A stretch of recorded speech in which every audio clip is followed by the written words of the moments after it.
Ese me recuerdo, chicos, por favor. Perfecto. Sigamos con la siguiente. Bueno, aquí les deja, esto es lo que más les importa. Necesito que presten suma atención y tomen apuntes en esto para que ustedes puedan apuntarle a un 100, que sería la nota máxima, y me encantaría dárselas a todos. El primer examen consta del 25%, segundo examen parcial va a ser otro 25%, va a haber un examen final en el que va a incluir todo el contenido, que valdrá un 30%, los prácticos 10%, participación en clase 10%. Como ustedes ven, a mí me gusta que ustedes estén atentos al momento de que yo les pregunte, que les pida alguna lectura, porque esa es la única forma que tenemos ahorita de conocernos y sociabilizar. Por lo menos quiero escuchar sus voces y si pueden poner su cámara, sería ideal. Como notamos, la nota máxima es 100%, 100 puntos, ¿ya? Bueno, para aprobar el módulo es tener como un mínimo de 80% de asistencia. Esto significa que no pueden tener muchas faltas a estas clases virtuales, ¿ya? También vamos a tener algunas clases presenciales. Uno de los exámenes vamos a hacerlo en las instalaciones de IGA, y también vamos a tener invitados especiales en las charlas, vamos a hacer bastante didáctica esta clase, cosa de que ustedes puedan entender y poder aplicar las cosas que nosotros aquí avanzamos. Vamos a tener, ¿ya? A continuación les voy a dejar aquí, esto se los voy a subir a la nube, como les decía. Entonces no es necesario que lo leamos, porque son los temas que vamos a tomar y vamos a avanzar en este curso, en este módulo. ¿Ya? Lo pueden mirar un ratito aquí. Creo que no es necesario que nos quedemos mucho tiempo mirando esta diapositiva. Va a estar a disposición de todos. Bueno, buen semestre para todos y empecemos. Empecemos aquí. Seguridad y medio ambiente. Vamos a avanzar un poco con los conceptos, ¿ya? Y a ver, ¿quién me puede ayudar? ¿Hay algún voluntario que me quiera ayudar con las lecturas de dos conceptos, de seguridad y salud ocupacional? Claro, yo, profe. Perfecto.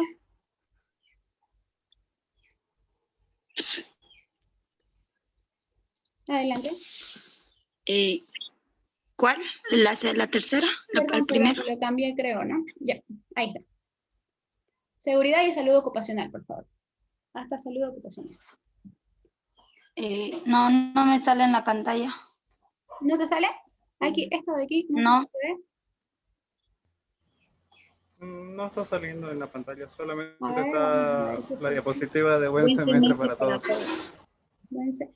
Sí, eso sí, perdón, tienen toda la razón. Ahora vamos a arreglarlo. El Zoom es nuevo para mí. Ahora sí, perdón chicos, vamos. Ahora sí. Seguridad y medio ambiente. Conceptos. Por favor, Patricia, ¿me ayuda? Seguridad. ¿El primero? Sí, el primero, por favor. ¿Hasta salud ocupacional o hasta dónde? Termina seguridad, conversamos un poco y seguimos adelante. Ok, ya. Seguridad. Son acciones y actividades que permiten que el trabajador labore en condiciones seguras, tanto ambientales como personales, con el fin de conservar la salud y preservar los recursos humanos y materiales. Perfecto, muchísimas gracias. Creo que queda claro con este concepto. Vamos en el siguiente. A ver, ¿otro voluntario que me quiera ayudar? Yo lo leo. Siga. Ay, perdón, te lo cambié, estoy equivocando el botón. Dale. Salud ocupacional. La OMS, Organización Mundial de la Salud, define la salud ocupacional como una actividad que promueve proteger la salud de las personas activas. Intenta controlar los accidentes y enfermedades causados por el desempeño laboral. Perfecto. Entonces ya saben más o menos lo que es la salud ocupacional. Cuando nosotros utilicemos estas palabras no van a estar en la luna ya saben, tienen una base, ¿no? Ahora quiero que escuchen atentamente lo que es el incidente y el accidente. Más adelante les voy a mostrar, les voy a enseñar cuál es la diferencia, ¿no? Para estar más dentro de los conceptos. Georgina, me gustaría que me ayudes, por favor, con la lectura de incidente.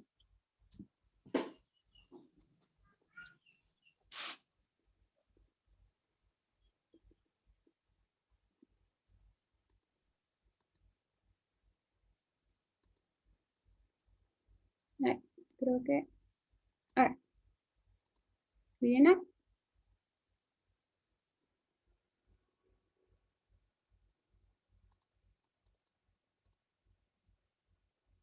Ups. Bueno, creo que estamos teniendo problemas con el audio de Georgina. Si no me equivoco, soy yo la que no sabe usar esta cosa. Ya me voy a hacer hichi, chicos. Van a disculpar. Esto.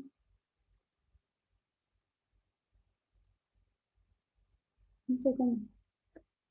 Bueno. Buenas tardes, si quiere yo lo leo. Por favor, sí, porque estoy Profe. con líos con el audio. Adelante. Ya. Incidente. Suceso repentino, no deseado que por cuestiones de azar no desencadenar en lesiones o pérdida en las personas, daños a la propiedad o al medio ambiente. Perfecto. Continúa con accidente para que podamos hacer la comparación de los dos. Ya, ok. Accidente. Suceso repentino que sobreviene y que produce pérdidas como lesiones, daños materiales y o impacto del medio ambiente. Perfecto. Muchísimas gracias. Ahora, como pueden ver, la definición de ambos conceptos son bastante parecidos. Entonces, es importante que nosotros notemos que el incidente es algo que sucede. Qué sé yo, se nos cayó un vaso de vidrio, de cristal. Gracias a Dios, por alguna extraña razón, no lastimó a nadie, no se rompió el vaso, no causó pérdidas. Entonces, el incidente es algo que sucedió, que pudo haber causado daño, pero no lo hizo, solo por cuestiones de azar. Y el accidente es cuando sí ocurre un daño, cuando sí ocurre una pérdida. Entonces, todo accidente lo podemos catalogar como incidente a la vez, pero no todo incidente puede ser catalogado como accidente. ¿Me dejo entender? ¿Tienen alguna duda con estos conceptos? ¿Quieren algún otro ejemplo?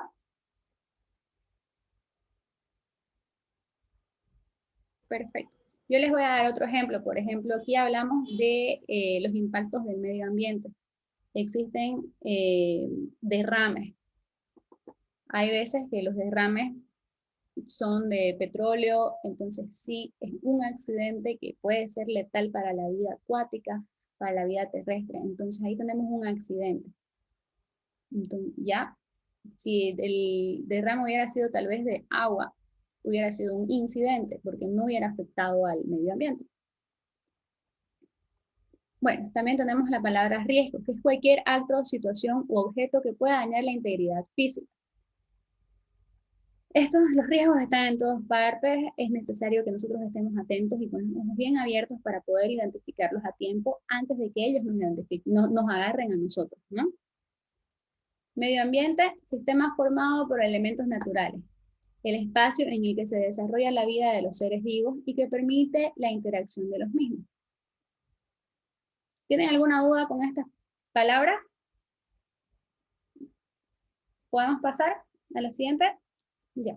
No se olviden, chicos, siempre pregunten. Es mejor que me pregunten ahorita en la clase, despejen sus dudas y más adelante no tengan esa laguna en el aprendizaje.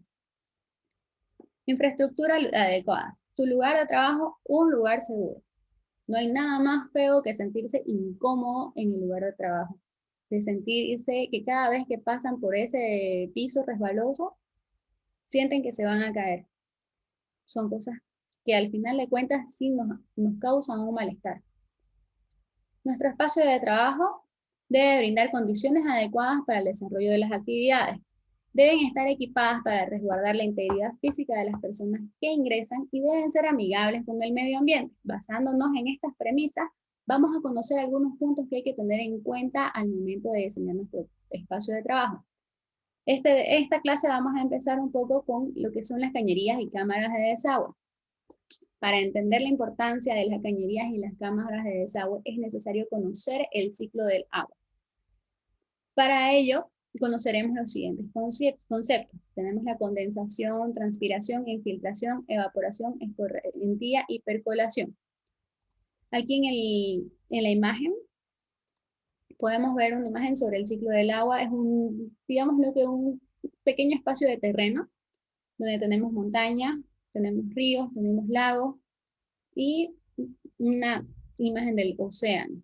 También tenemos algunas palabras que están ahí alrededor. Muchas de ellas son bien conocidas por nosotros, como la nieve, la lluvia, glaciares, ríos. Escorrentía la vamos a conocer adelante. Condensación, transpiración y evaporación son también procesos que tenemos durante el ciclo del agua. Muchos de ustedes pueden estar ya familiarizados con estas palabras y si tienen alguna experiencia que comentar, también me van a comentar en el momento. Evaporación. Un voluntario, por favor, para aquí. Yo lo leo. Gracias, Mauricio. La evaporación convierte el agua líquida en moléculas gaseosas de vapor de agua, debido a la radiación solar. Este cambio de estado implica una absorción del calor necesario para que las moléculas líquidas rompan los puentes de hidrógeno que las unen y pasen al estado gaseoso. Perfecto, muchísimas gracias, Mauricio.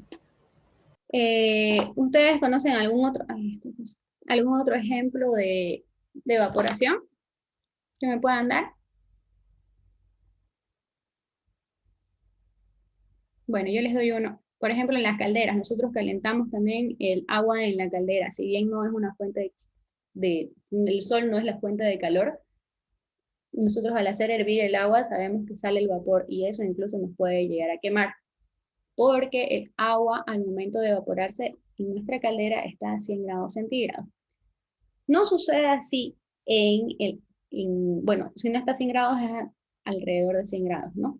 No sucede así en la naturaleza. Por ejemplo, si nosotros vemos que hay agua evaporándose de una piscina, y nosotros entramos a la piscina, no nos vamos a quemar porque en realidad el agua no llegó a los 100 grados centígrados. Esto es porque la radiación del sol agrega un cierto tipo de energía, agrega energía y acelera la actividad de los átomos en el agua, cosa de que es más fácil de que el agua se evapore. ¿Ya? Por eso es que el agua en la naturaleza usualmente no llega a los 100 grados centígrados para evaporarse. Si no, tendríamos el mundo, de hecho, una caldera. Un voluntario, por favor, para leerme el concepto de evapotranspiración. Los demás, por favor, también participen. No se olviden que la participación en clase también tiene su puntaje y estoy aquí anotando todos los nombres que... Yo le hice Adelante. evapotranspiración, transporte y evaporación de agua desde el suelo a la atmósfera a través de las plantas, principalmente a través de las hojas. Perdón. Perfecto. Aquí en esta, muchas gracias. En esta imagen podemos ver cómo las raíces absorben el agua, es transportada por el tallo, a través del tallo hasta las hojas y las hojas botan vapor. ¿Qué significa la evapotranspiración? Es lo mismo el mismo proceso que nosotros tenemos cuando nos calentamos mucho, entonces cuando hacemos ejercicio, cuando estamos mucho tiempo al sol, cuando estamos en la cocina en un ambiente bastante caliente, nosotros transpiramos, pero a nosotros al transpirar botamos agua, pequeñas gotas de agua, son bastante molestas, así que todo el mundo lo ha sentido, pero las plantas no botan agua, botan vapor, básicamente lo mismo. Y las aguas también en sus procesos vitales involucran el agua, ¿no? Así que todos sabemos que todas las plantas necesitan agua para poder realizar la fotosíntesis y lo que botan luego de ello es el vapor de agua, ¿no? Un voluntario para la condensación. Yo lo leo, profe. La condensación del agua es el proceso por el cual el agua pasa de estado gaseoso a líquido. Forma de condensación, nubes, neblina. Muchísimas gracias. Ustedes aquí pueden ver en la imagen unas ventanas que tienen gotitas de agua, ¿no?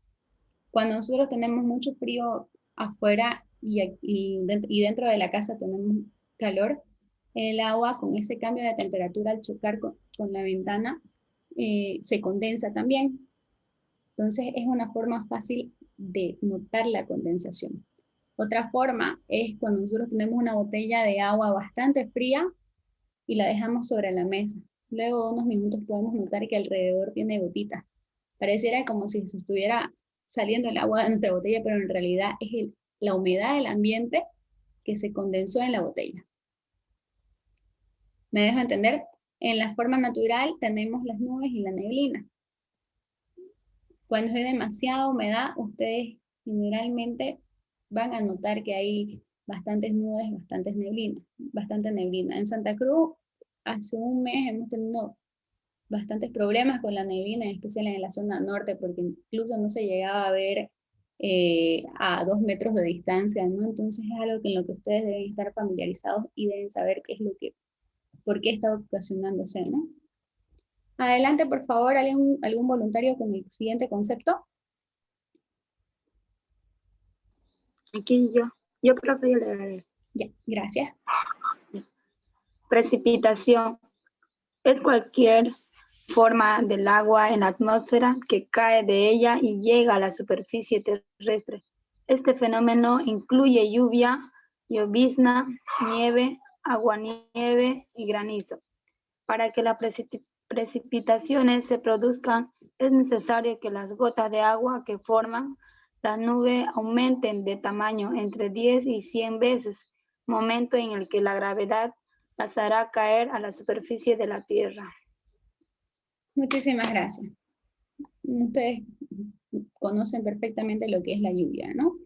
No solamente la lluvia, sino que también cuando hablamos de granizo, cuando hablamos de nieve y todas sus formas, estamos hablando de precipitaciones. Es algo que está en el cielo y al juntarse con más de lo mismo, con más formas de agua, cae. Eso vendría a ser una precipitación. En Santa Cruz nos ha traído muchos problemas la precipitación, y ni se diga en otros lados de Bolivia, donde incluso han habido incidentes como deslizamientos por la cantidad de agua que ha caído en la zona. Escorrentía. Estos temas ya son un poco más, bueno, nos introducen más en el tema que vamos a hablar. Por favor, ¿alguien que me pueda leer el concepto? Yo, profe. Ya, dale, Yeri. Escorrentía. Es un proceso físico que consiste en el escurrimiento del agua de lluvia por la red de drenaje hasta alcanzar la red fluvial. Perfecto.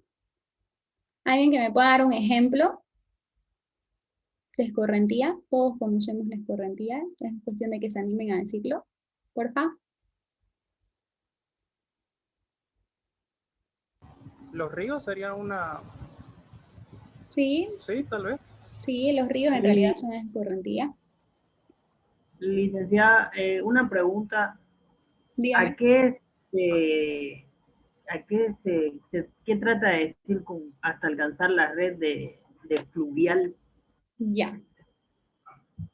La red fluvial es todo el lugar por donde nosotros, bueno, la red fluvial vendrían a ser los ríos y todas las formas en las que el agua llega a alcanzar el océano. En la escorrentía no solamente hablamos de los ríos, si bien, como Mauricio decía, es un ejemplo de escorrentía, también todos esos hilitos de agua que corren por el campo, que salen de nuestras casas y van por el camino hasta alcanzar el canal, todo eso también lo llamamos escorrentía. Eso se debe a la pendiente de nuestro terreno, que no es plano. Aunque sí lo parezca, siempre tiene siempre tiene cierto desnivel. Entonces, el desnivel hace que el agua pueda fluir. Esa forma de fluidez del agua se lo llama escorrentía.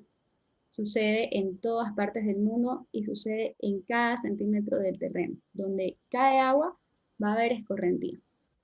¿Ya? Y la idea es que el agua siempre busca alcanzar la red de drenaje fluvial. Como les decía, se van formando ríos a medida que se van uniendo, por medio de la escorrentía se van uniendo todas las gotas de agua que caen y van formando hilitos de agua. Estos hilitos de agua se van uniendo a su vez, formando ya riachuelos, ríos, bajantes, caídas de agua, las cascadas también que nosotros conocemos que son bastante bonitas, también son parte de la escorrentía. ¿Alguna otra duda? No, ninguna más, Lice. Está correcto. Despejo tu duda. Gracias. Perfecto. Muchísimas gracias. Pasemos al siguiente. De todos modos, si necesitamos más adelante, vamos a volver por las diapositivas para poder aclarar algunas otras dudas. Van a salir, van a empezar a fluir, no se preocupen. Infiltración. Otro voluntario, por favor.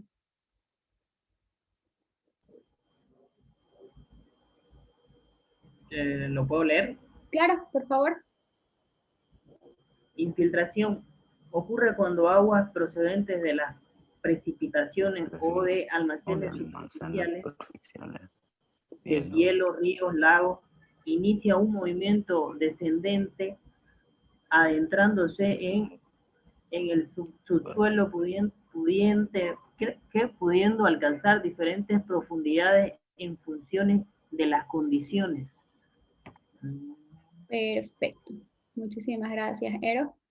Aquí quiero que ustedes puedan observar la imagen que tenemos a un lado. Hay hartísimos conceptos aquí que van a necesitar conocer.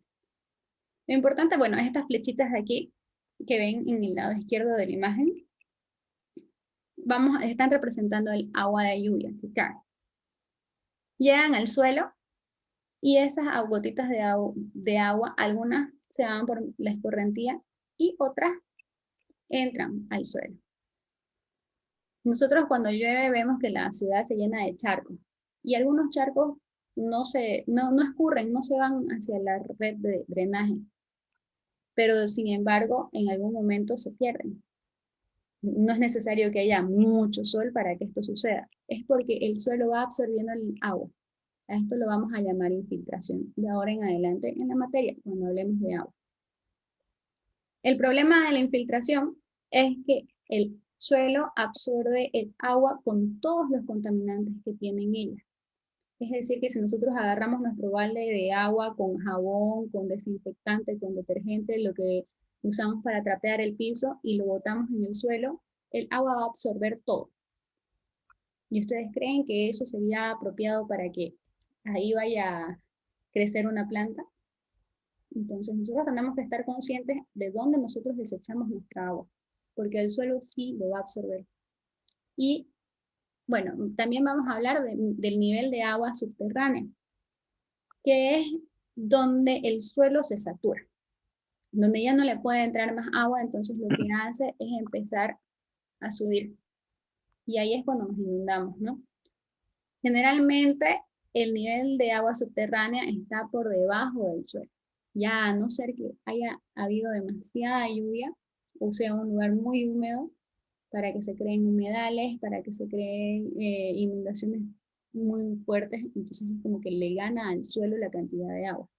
También se crean acuíferos subterráneos, que es lo que tenemos en la palabra de más abajo. De los acuíferos subterráneos es donde nosotros extraemos el agua. En Santa Cruz, por ejemplo, Zaguapac extrae el agua de acuíferos subterráneos, no uno solo, de varios.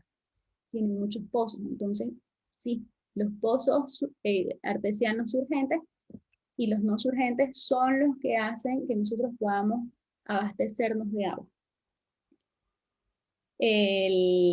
Como les comentaba, el agua ingresa con contaminantes en el suelo, con todo lo que nosotros botamos.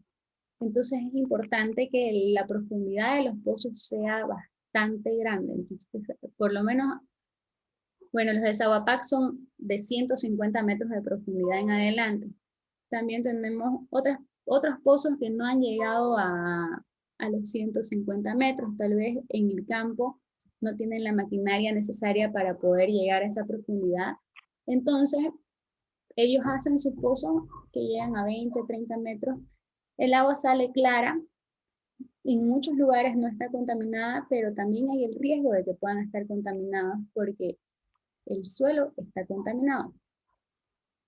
Por eso siempre cuando se hace un pozo es necesario hacerle un análisis químico y análisis de la cantidad de sales que contiene antes de consumirlo. Y siempre, si es que no se ha llegado a hacer este proceso, es bueno darle hacerlo pasar por un proceso de desinfección. Filtrado y desinfección.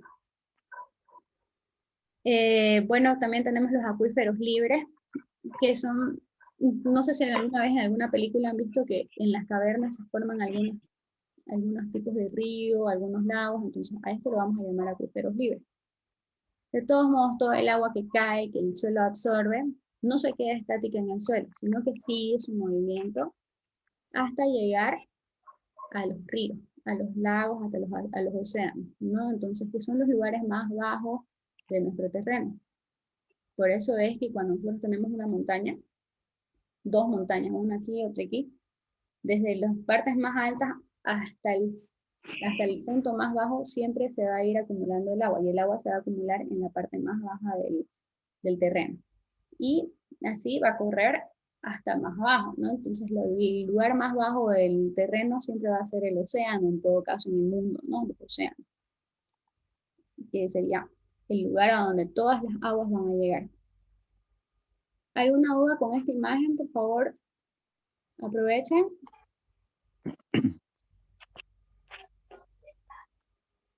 Ya, pasemos a la siguiente. Entonces, ¿nosotros dónde entramos en el ciclo del agua que acabamos de analizar con tanto detenimiento, todos los procesos que involucran el ciclo del agua? Bueno, el ser humano utiliza en promedio 150 litros de agua al día, la cual de alguna forma termina en ríos, lagos y océanos, o acuíferos subterráneos, que son de donde nosotros sacamos el agua. También hay lugares donde sacan de los ríos o de los lagos, que son aún más fáciles de contaminar. Si el efluente o agua residual no es tratada debidamente, nuestras fuentes de agua serán contaminadas. Para evitar que esto suceda, se instalan redes de tuberías que conducirán el agua hasta una estación de tratamiento de agua. De manera perfecta, tendría que ir primero por una estación de tratamiento de agua y luego hasta su disposición final. La disposición final tendría que ser reintegrar el agua hasta el río, al lago o el océano, que esa vendría a ser nuestra fuente receptora del agua. Ya, en esta imagen, bueno, para empezar, 150 litros de agua sí suena bastante. Pero porque nosotros solamente consumimos 2 litros de agua, entre 2 y 3 litros de agua para poder realizar nuestras actividades biológicas, ¿no? Pero también no nos olvidemos que nos bañamos, que lavamos los platos, que lavamos los autos, que utilizamos el agua a veces hasta sin darnos cuenta. Y también en este cálculo incluimos a las industrias que están en nuestro entorno. Entonces, si la cantidad de agua que la industria consume también es dividida entre la cantidad de habitantes que tiene esa región. Entonces, sí, a nivel mundial se calcula 150 litros de agua al día. Mientras más industrias tenga en la zona en la que vas a hacer el cálculo, mayor va a ser el promedio de agua por persona. En Santa Cruz se calcula que serían unos 180 litros de agua. En La Paz, por ejemplo, creo que son 165. Y aquí en la imagen la voy a agrandar un poco para que ustedes también puedan verla con más acercamiento. Tenemos una imagen en la que tenemos ciudades, tenemos pueblos, poblaciones, todas están alrededor de un lago porque es lo que quiere demostrar, que todas las actividades que tenemos, la ganadería, los sembradíos, los centros comerciales, las fábricas, incluso los tratamientos de agua, van y llegan a los ríos, a los lagos, a los océanos. Entonces, todos los contaminantes que nosotros tenemos, que nosotros tiremos, van a llegar en algún momento hasta la fuente de agua de donde nosotros nos abastecemos. Como les decía, ideal sería que siempre pase por un proceso de tratamiento. No todas las poblaciones tienen la posibilidad de acceder a este tratamiento porque es un costo bastante elevado, tanto en su instalación como en su funcionamiento. Nosotros creemos que es gratis, pero en realidad al momento de que Saguapac nos cobra en la factura el agua que consumimos, ya nos está cobrando el tratamiento por el agua que nosotros desechamos. ¿Ya? ¿Alguna duda con este tema? Por favor, siéntanse libres de preguntar. Dice, Dígame. ¿por qué dijo que dependía de las industrias el consumo personal de agua? Ya. Al hacer el cálculo de cuánto se va a consumir en una ciudad, es importante saber las industrias que tenemos alrededor. ¿Ya? Es como que nos dicen, nos están achacando 150 litros de agua de consumo, y yo no consumo 150. Pero en realidad nosotros también comemos carne de res, que consumimos también Coca-Cola, por ejemplo, consumimos una cervecita, y para elaborar eso, que es una elaboración local, por ejemplo, incluso para elaborar el papel higiénico, las cosas que se producen en nuestro entorno, han utilizado agua. Por eso es que ese cálculo también ingresa en el consumo por persona. Lo que pasa es que si nosotros separamos las industrias del consumo de las personas, que sería el de las ciudades, estaríamos dejando una gran brecha sin dueño. Entonces es importante que nosotros a esas industrias dividamos por todas las personas la cantidad de agua que ellos consumen, ¿no? En realidad, Reparten entre todos. sí, es una división entre todos, por igual, ¿no? Usualmente los cálculos se hacen por zonas, precisamente por el alcantarillado sanitario que vamos a ver a continuación, y por los tratamientos de agua. No sé si te contesté tu pregunta. Sí, sí. Ya, perfecto, gracias, Erika. ¿Alguna otra duda? Bueno, pasemos a la siguiente. Esto ya lo puse como ejemplo, ¿no? Aquí tenemos un tratamiento de aguas residuales que utilizan en Saguapac. Esto está bajada desde la página de Saguapac. Tiene algunos datos de la población, bajo el cual se hicieron los cálculos, algunos datos sobre la red de alcantarillado, y como podemos ver, en Saguapac se trabaja con fosas, con lagunas de tratamiento, ¿ya? Aquí vemos que hay lagunas anaeróbicas. Bueno, pueden leerla toda, la longitud de la red de los colectores, 1477 kilómetros, número de conexiones 96.519, estaciones elevatorias finales. Y aquí tenemos el tratamiento de agua en sí. Pasa por una laguna anaeróbica, significa que las bacterias que hacen la depuración del agua en esta laguna no utilizan aire para vivir, para su proceso. La naturaleza es tan sabia que lo que unos desechan, a otros les sirve para vivir. Todo lo que nosotros botamos en nuestras heces fecales, hay algún microorganismo que lo utiliza para su vida. Y eso hace que el microorganismo bote algo que a otros les puede servir. Entonces, de esa misma forma es que funciona en los ríos y en los lagos. No hay alguien que esté haciendo este tratamiento, sino que la misma naturaleza, por medio de esos microorganismos que consumen lo que nosotros desechamos, eso va a ir depurando depurando el agua que nosotros botamos. Y también se dice que en los ríos las mismas rocas son las que purifican el agua, precisamente por los microorganismos que en ellas se desarrollan, las algas que tenemos alrededor. Entonces, el problema es cuando nosotros botamos demasiado contaminante en un río. Entonces nosotros le ganamos, aumentamos la velocidad de ingreso de contaminantes, entonces ya no le da el río para depurar tanto. Y terminamos matando el río, matando a todos los animales que hay ahí, entonces también el agua que está ahí no puede ser utilizado para el consumo. En la siguiente tenemos una facultativa, significa que tenemos microorganismos anaeróbicos como aeróbicos. Significa que las bacterias que están ahí, hay algunas que viven sin oxígeno en la parte del fondo y otras que viven con oxígeno. y las lagunas de maduración, que son donde ya prácticamente está bastante limpia, pero no está todavía como para botarla al río hasta el último punto. En ese último punto, bueno, Saguapac se encarga de que el agua, si bien no está potable, ya lo pueden enviar con una cierta carga de contaminante en la que el río se puede encargar de terminar el proceso. Ya no van a matar a los peces, ya no van a terminar ya no van a necesitar, o sea, ya no va a estar tan contaminada que no se pueda utilizar ese río. Ellos tienen una meta de que ya en la última laguna se pueda alimentar a los animales, se puedan llegar incluso a bañarse. Todavía no sé si han llegado a eso, tampoco me arriesgaría, porque sé de dónde viene esa agua, pero está ahí. La meta es que puedan llegar, botar al río agua sin contaminarlo, sin quitarle todo lo que serían sus características naturales, ¿no?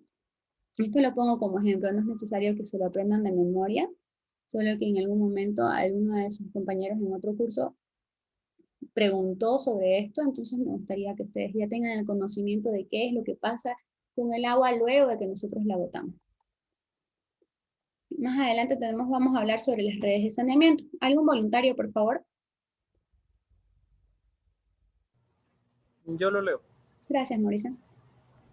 Redes de saneamiento. Las redes de alcantarillado tienen numerosas funciones, pero la principal de todas es hacer desaparecer aguas negras en las calles que contienen gran cantidad de desechos y suciedad.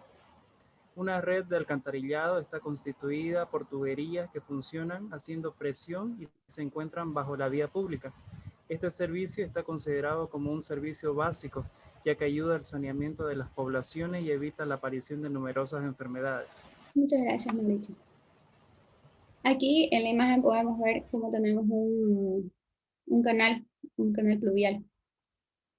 El agua pluvial, por ejemplo, le vamos a llamar al agua de las lluvias, de las precipitaciones y de todo lo que sería el granizo, que les estaba comentando en el concepto, ¿no? Podemos ver que en este canal tenemos unas especies de redes. En esas redes es donde se va a acumular todo lo que son desechos o residuos sólidos que no deberían estar en el suelo, pero lo están. Y la función por la que pusieron esto en realidad son por las hojas, por las ramitas, las cosas que de manera natural van a caer al suelo y como por medio de la escorrentía van a llegar hasta los canales. Pero no solamente encontramos eso, lastimosamente también encontramos papeles, botellas, pañales, cosas que de ninguna manera deberían estar ahí porque ellos tienen otro lugar y tienen otra forma de tratamiento. Por eso es que también hacemos tanto daño a nuestro medio ambiente cuando botamos la basura en un lugar donde no corresponde. Por ejemplo, por la ventana del auto, que era lo que ya les comentaba. Perdón, es que eso realmente me saca de mis cabales. El problema con esto es que si en algunas ciudades no existe este sistema de filtrado, pero si nosotros botamos demasiada basura o si existe demasiada basura que el río se lo lleva o que la escorrentía lleva hasta los canales, estos canales se tapan, haciendo que no corra, que no fluya, y es como si no existiera. Entonces vamos a tener inundaciones y van a ser intransitables porque precisamente no están cumpliendo su función. Más adelante vemos qué sucedería sin las redes de saneamiento. Numerosas ciudades en el panorama español y mundial quedarían inundadas. En Bolivia tenemos muchos problemas de inundación también por ese tema. Y ya que el agua se estancaría en diferentes zonas y serían lugares intransitables e inhabitables. Nadie puede vivir bajo el agua. Sabemos que el agua nos puede traer bastantes problemas a la salud, empezando con hongos. Y en el segundo problema, como aquí les decía, el segundo problema de gravedad es que ocurriría en la acumulación de aguas negras y residuos en la ciudad. Nosotros estaríamos viviendo en medio de nuestras heces fecales, lo cual no suena ni siquiera suena agradable. Y lo que ocurriría sería la proliferación de enfermedades, como en su momento fue el cólera. que fue bastante dañino en la población mundial. Entonces, incluso no se sabía por qué provenía. Llegó una época en la que era más sano tomar vino que agua, porque toda el agua estaba contaminada. Entonces, podemos pasar a la siguiente diapositiva. Aquí tenemos las tipologías de redes de saneamiento. Un voluntario, por favor, para leer redes unitarias. Yo lo leo, profe. Gracias, Daniel. Las redes unitarias son aquellas redes formadas por un único conducto para la evaluación de los distintos tipos de aguas residuales, domésticas e industriales y aguas pluviales descargadas en la zona. Perfecto, muchas gracias. Las redes separativas, por favor. ¿Alguien que me lo pueda leer? Yo, licenciada. Erika. Y en el siguiente, por favor, vos, ¿ya? Se encuentran a medio camino entre las redes unitarias y las redes separativas. Son aquellas que tienen conductos separados para aislar las aguas residuales y las de la lluvia en la calle, pero no en los domicilios de particulares y empresas. Ya, perfecto.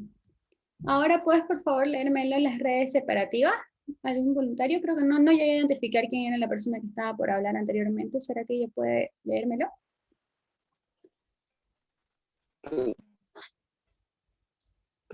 Redes separativas son las redes que cuentan con dos canalizaciones separadas de manera independiente para las aguas residuales domésticas e industriales y para las aguas de la lluvia. Muchísimas gracias. Y ahora hay un voluntario más para las redes doblemente separativas, por favor.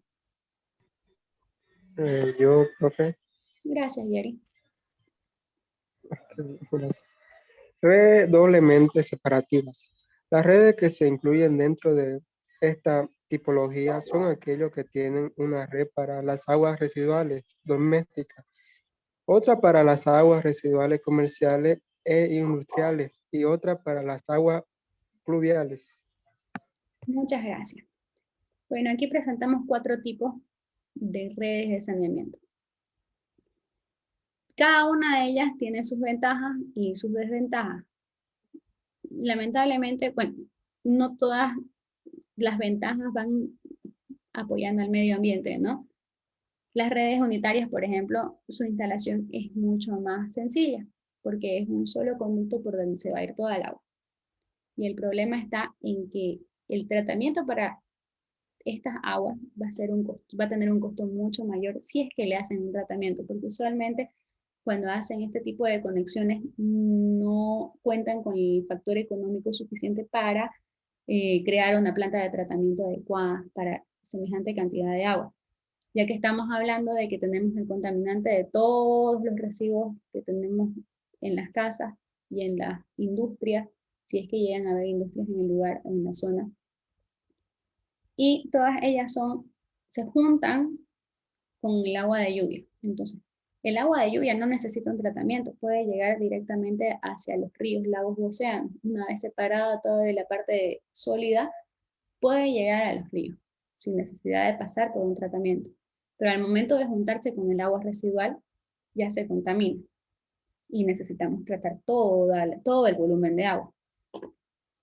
Ahí está el problema. Esa sería la desventaja.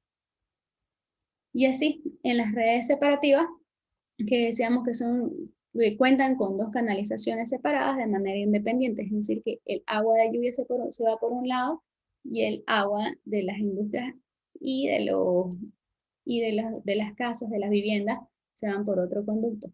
Esto nos ayuda a que la cantidad de agua a tratar sea mucho menor. Y sigue teniendo un problema, ¿no? El problema es que las industrias botan un tipo de contaminante y nosotros botamos otro tipo de contaminante en nuestra vida diaria. Es decir, que nuestras aguas van a tener una carga orgánica mucho mayor que el de las industrias. Bueno, también depende mucho del tipo de industria, pero usualmente las industrias utilizan más químicos, entonces el tratamiento para el agua de las industrias es uno, y el tratamiento para el agua de los residuos domésticos es otro. Y al juntarlas, tenemos que hacer ambos tratamientos para todo el volumen de agua, ¿ya? Las pseudoseparativas son aquellas que tienen conductos separados para aislar el agua residual y el de las lluvias en las calles, pero no en los domicilios particulares y empresas. Entonces, va a la mitad. Entonces, es una combinación de ambos pros y contras, ¿no? Y en Santa Cruz, la que tenemos es la red de doblemente separativa. Ya es una ciudad bastante grande, entonces esto nos ayuda bastante, ya que tenemos un crecimiento industrial bastante acelerado. En Santa Cruz tenemos tenemos las redes de canales, todas las redes sanitarias de drenaje pluvial por un lado, y tenemos el agua que sale de las casas por otro. También tenemos un sistema de alcantarillado netamente para las industrias, que van también a un sistema de tratamiento de agua que se encarga de depurar todo el agua de las industrias. Obviamente todos pagamos por eso. No es que el tratamiento de las industrias se les hace gratis, ¿no? No es que también porque nos atribuyen los 150 litros de agua diarios es que nos van a cobrar ese tratamiento de esa contaminación. No. Saguapac, que es el que se encarga de hacer en este momento el tratamiento de agua de las industrias, hace un cálculo y en función a la cantidad de contaminante y a la cantidad de agua que la industria bota, bueno, en realidad que consume, la cantidad de agua que ellos consumen siempre va a ir en relación a la que ellos botan. No así los contaminantes, que depende del tipo de actividad al que se dedique la industria. De todos modos, Saguapac al momento de firmar un contrato de tratamiento de agua con la industria, hace una evaluación del agua que va a recibir para ver cuánto le va a costar el tratamiento y cuánto de agua le va a aportar a sus lagunas, ¿ya? Y eso se lo cobran netamente a la empresa. Y el alcantarillado sanitario ya es netamente doméstico, cosa de que nosotros no tenemos nada que ver en la parte económica con el tratamiento de las industrias. No sé si les quedó claro, me imagino que tienen dudas con esto, pueden aprovechar el momento. Una consulta, ¿qué diferencia habría entre aguas fluviales y aguas pluviales? Fluviales y pluviales, no te llegué a escuchar. Fluviales y pluviales. Ya, yo lo tengo claro, pero vamos a buscar un concepto más definido, ¿ya? La misma pregunta tendría, Listen, por favor. Ya, claro. Podría aclarar también. Gracias.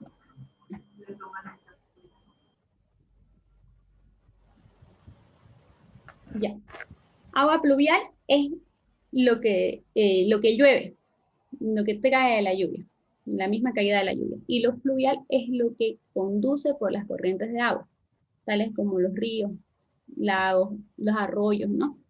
Ahorita se les voy a copiar el concepto ahí para que lo tengamos claro. Eso quiere decir que entonces el agua pluvial que cae de la lluvia llega a convertirse una vez a tocar el suelo en fluvial. Precisamente. Al correr por ríos y arroyos. Ah, ya. Se los voy a copiar en la parte de, bueno, aquí abajo directamente en precipitación, ¿ya? Para que ustedes lo tengan en el momento del estudio. Precipitación. Ya, aquí podemos ponerlo. Eso es lo bueno de las clases en línea, que podemos ir retroalimentándonos a medida que vamos avanzando. Vamos a copiarlo. ¿Quedó claro entonces, chicos, en esa parte? Sí. ¿Sí? Sí. ¿Alguna otra duda? Por favor, adelante.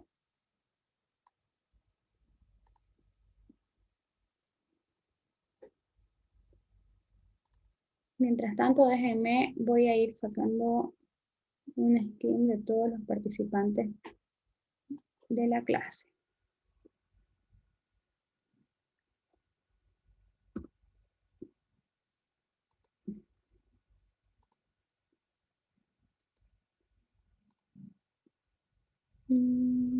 Dice una pregunta.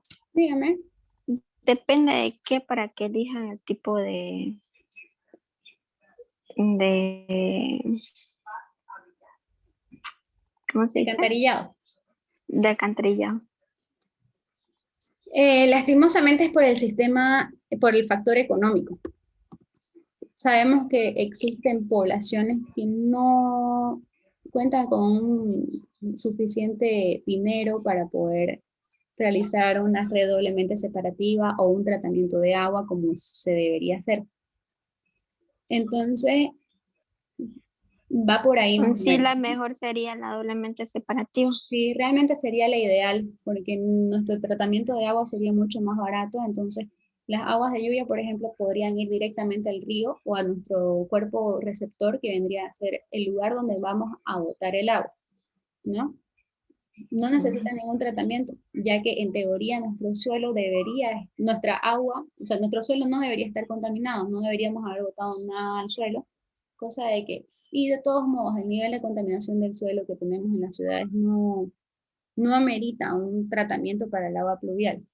Pero, lastimosamente, esto nos trae a otra forma de contaminación, que es la combinación de la contaminación del aire con la contaminación del suelo y de las aguas. ¿Qué sucede cuando nosotros tenemos un aire muy contaminado? Por ejemplo, en la época de los chaqueos y de las quemas que hubieron aquí, teníamos un ambiente muy pesado, lleno de humo. No sé si se recuerdan esas épocas, teníamos muchos problemas de conjuntivitis, problemas respiratorios que nos causaba el aire que nosotros teníamos a nuestro alrededor. Y bueno, bienvenida fue la lluvia. Cuando llegó en ese momento, los vientos estuvieron escasos en esa época, pero la lluvia atrapa todas las partículas en suspensión que tiene el aire y las decanta, las hace caer al suelo. Entonces toda la contaminación que tenemos en el aire se vuelve contaminación del suelo. Y el agua por medio de la escorrentía hace que vaya y se contamine el río. Por eso es que también cuando tenemos sembradíos donde hay pesticidas, donde le ponen algunos otros tipos de fertilizantes que no son de la zona, también se contaminan los cuerpos de agua. Entonces, es una cosa de que se combina siempre en la naturaleza. Todo tiene una relación, ¿ya?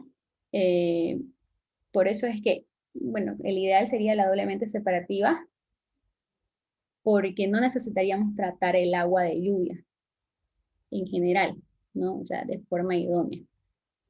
Pero, y el tratamiento del agua doméstica sería solamente para la carga biológica, y en las redes industriales ya sería algo más especializado, donde puedan eliminar los químicos, donde puedan asociar la parte biológica con la química, entonces ya es otro tipo de tratamiento tal vez un poco más avanzado, que también significa un costo adicional, porque muchas veces los químicos se contrarrestan con otros químicos, entonces, y el químico es mucho más caro que la parte biológica, ¿no? En la parte del tratamiento biológico, como les decía, aquí en Zahuapac, es solamente fosa. Entonces se encargan los microorganismos de depurar el agua. Si bien hay catalizadores, el catalizador es el que se encarga de acelerar los procesos biológicos, ¿no? Entonces hay algunos elementos que puedan hacer que la bacteria tenga más hambre, digámoslo así. Entonces se consuma mucho más rápido la materia orgánica, que es su alimento, ¿no? Y el agua, tal vez, el tratamiento de agua tal vez se acelere un poco más y puedan recibir mayor cantidad de agua en la misma laguna. Por eso es que el ideal sería la doblemente separativa. Las redes separativas son buenas. No sería el ideal porque mezclaríamos el agua de la industria con el agua de las casas, pero sí nos ayuda, porque no estamos contaminando el río directamente, ¿no? Sí se puede hacer un tratamiento de agua. ¿Te quedó clara tu preguntita? Sí. ¿Sí? ¿Alguna otra duda, por favor? Adelante.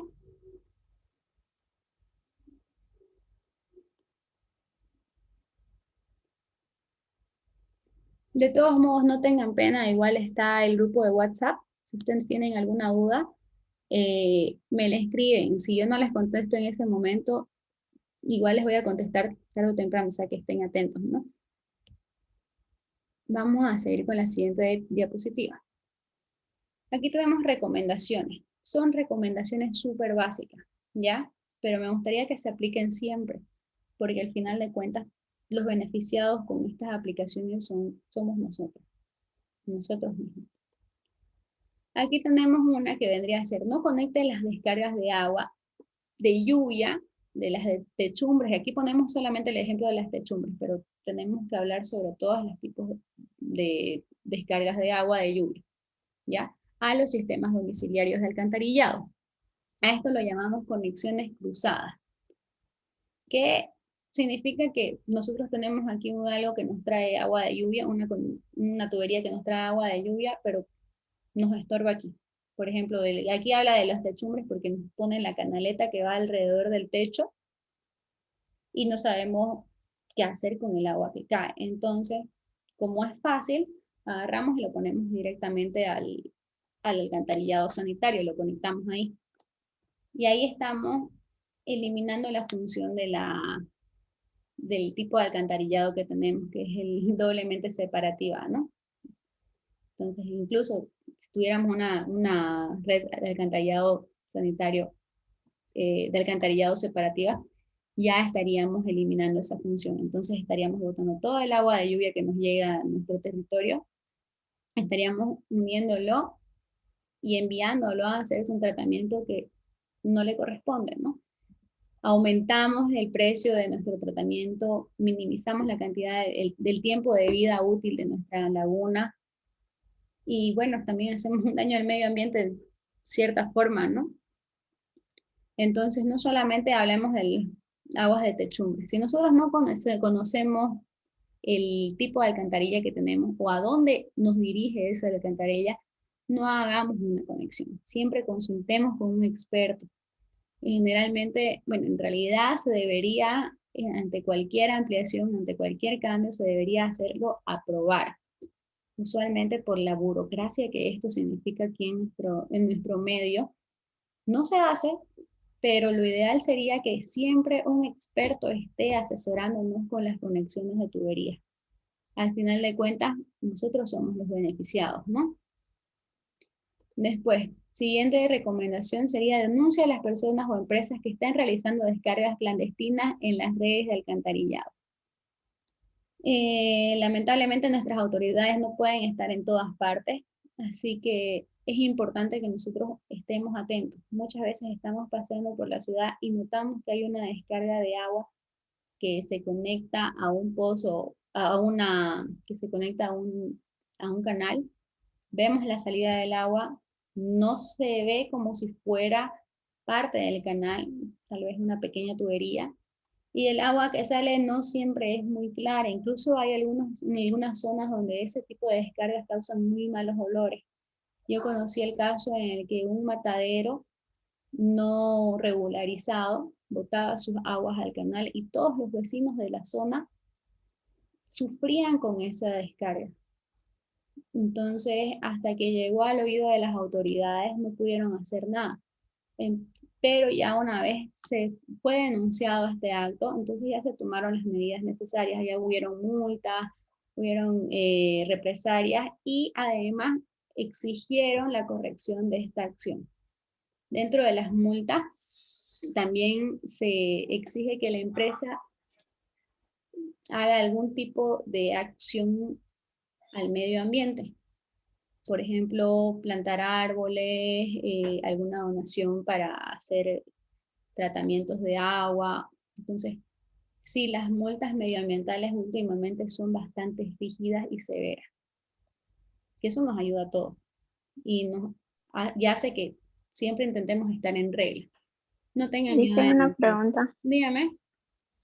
Hablando del tema de las industrias, no sé si usted sabe, pero allá por el parque industrial cuando uno pasa huele fuerte. Sí, Eso depende del subalcantarillado de todas las empresas que están allá, de todas las industrias. Sí, bueno, me imagino que hablas en la parte de los mataderos. ¿Estoy en Sí, lo correcto? Sí. Bueno, el matadero es una industria bastante contaminante. En todos sus procesos utilizan agua. Desde que la vaca llega al recinto hasta que la vaca sale como carne. Entonces, y incluso luego, también para la limpieza de los espacios seguimos utilizando agua. Sabemos que la carne, al pudrirse, genera un olor bastante desagradable. La vaca desde que llega al matadero ya huele mal porque ha estado en un traslado.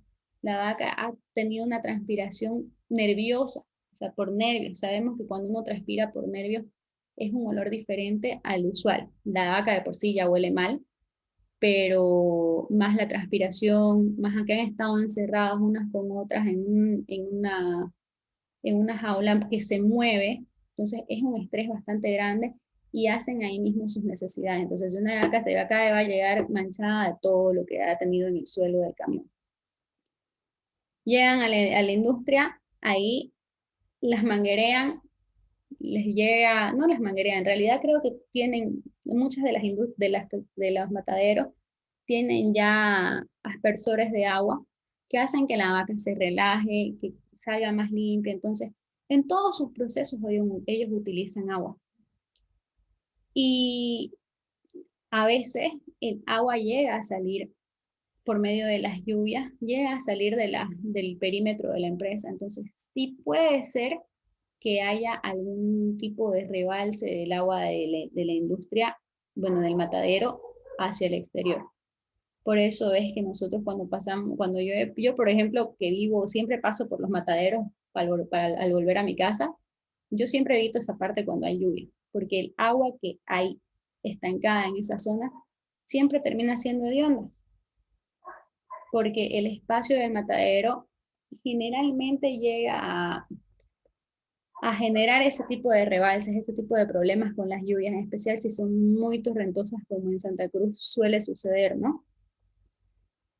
No sé si se podría multar. Usualmente los mataderos, en especial si están en un parque industrial que es bien regularizado, bien, bueno, ¿cómo se llama? Le hacen seguimiento muy constante, ¿no? Entonces, usualmente tratan de evitar que suceda esto, mas no siempre pueden. Entonces ocurren accidentes en los que sí se llega a contaminar el agua que sale del matadero. No sé si contesté tu pregunta. sí, más que todo era una curiosidad. ¿Sí? Sí, dicen gracias. Bueno. Otra recomendación es que mantengamos limpios los desagües del hogar. Esto es más que todo para nosotros, para que nosotros no tengamos inundaciones. Alguna vez en nuestra casa, bueno, yo tengo la experiencia de que he ido a algún lugar donde empezó una lluvia y han tenido que meter una manguera o algo duro para poder destrancar el drenaje porque siempre se les tranca. Y eso es importante porque si ellos no están atentos de hacer esa limpieza, al momento de que llueva se les inunda y se entra a sus hogares. Entonces, ahí tenemos pérdidas materiales, pueden haber electrocutaciones porque sabemos que el agua es bastante conductora. Quiere decir que si nosotros estamos mojados y por muy mala suerte tocamos alguna conexión eléctrica mal hecha o algún cable pelado que esté conectado, vamos a poder sufrir una descarga eléctrica. Entonces, el agua es muy conductora de electricidad y puede una inundación ser más catastrófica en el caso de que haya de que haya algún problema eléctrico, ¿no? En cuanto a las pérdidas, está por demás decirlo, cuando nosotros tenemos una inundación y se nos moja todo, no todo se puede rescatar, no todo se puede secar. Así que es importante tener los drenajes de nuestros hogares limpios. La siguiente tenemos como recomendación no abrir las tapas de alcantarillado en días de lluvia. En realidad yo lo recortaría incluso esta recomendación y diría no abrir las tapas de alcantarillado. Esto tiene que ser hecho por expertos. En Santa Cruz sabemos que Sabapac es el encargado de abrir estas tapas de alcantarillado. Si nosotros vemos que hay algún problema ahí adentro, es importante que nosotros llamemos al servicio de emergencias de Sabapac. Muchas veces han habido casos en que hay gatitos adentro, se escuchan los maullidos, se escuchan algo que hay adentro, entonces nosotros tenemos la ansiedad de llegar a ayudar, pero es importante que lo hagamos con un experto, porque si nosotros caemos ahí, posiblemente tampoco podamos salir y quedemos atrapados de la misma forma que quedó el gatito que queremos rescatar. Y además, que tampoco sabemos qué tipo de alcantarillado es. Y si nosotros nos metemos a un alcantarillado sanitario, no es como en las películas, que uno puede caminar y todo huele mal, salimos hediondos y contaminados, tal vez llenos de pus. No es así. Todo contacto que nosotros tengamos con un agua residual nos puede traer serios problemas en la salud. Serios problemas. Entonces puede traernos escoriaciones en la piel, puede traernos alergias, puede traernos hongos, puede traernos cualquier tipo de enfermedades, no solamente a la piel, sino también al sistema respiratorio, conjuntivitis. Es muy importante que nosotros al momento de destapar, bueno, que sepamos que nosotros no podemos destapar las tapas de alcantarillado. Esto tiene que ser hecho por un experto. Además que si la dejamos mal tapada, puede haber incidentes y accidentes, ¿no? Que alguien que no se percató que la alcantarilla estaba así abierta, puede caer y eso puede ser fatal. Puede llegar a tener daños, qué sé yo, quebraduras de hueso, como también incluso un golpe en la cabeza que lo liquida. Entonces, es importante que nosotros sepamos que este tipo de acciones no es correcto que lo hagamos nosotros. Para eso tenemos expertos y tenemos, a Dios gracias, en Santa Cruz, tenemos el apoyo de una buena cooperativa que está siempre al tanto de todo, ¿no? No es que yo sea Sabapac Lover, pero tenemos que agradecer que en esta parte nosotros tenemos un buen servicio, ¿no? Así que, ¿alguna duda, por favor? Aprovechen que estamos en línea, tenemos unos cuantos minutitos más.